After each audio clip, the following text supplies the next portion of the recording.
Le 1er décembre 2014, la Chambre d'appel de la Cour pénale internationale a rendu en audience publique son jugement sur l'appel interjeté par Thomas Lubanga Dilo contre le verdict rendu à son encontre par la Chambre de première instance 1 et qu'il avait déclaré coupable des crimes de guerre consistant en l'enrôlement et à la conscription d'enfants de moins de 15 ans et le fait de les faire participer activement à des hostilités. La Chambre d'appel a simultanément rendu son jugement sur l'appel du procureur et de la défense contre la peine prononcée par la Chambre de première instance 1.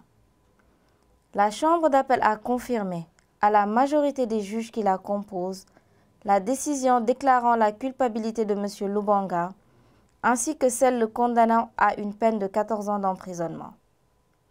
Au cours de l'audience publique aujourd'hui, le juge Erki Korola, juge président dans cet appel, a lu un résumé des jugements de la Chambre d'appel. Thus, the appeals chamber. En résumé, la Chambre d'appel à la majorité, avec l'opinion partiellement dissidente du juge Song et de l'opinion dissidente du juge Uchaska, confirme la décision relative à la peine et rejette l'appel.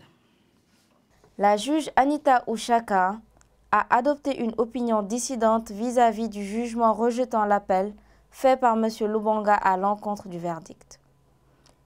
Le juge Song Wang Song a adopté une opinion partiellement dissidente tout en étant d'accord avec les décisions de la majorité rejetant les appels.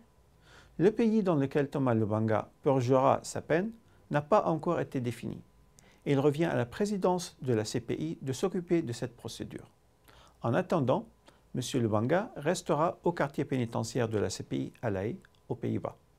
Selon les résultats de cet appel sur les principes applicables aux réparations, la phase des réparations sera menée sous l'autorité des juges de la CPI et en fonction d'un calendrier qu'ils établiront. Cette phase des réparations pourra prendre un certain temps.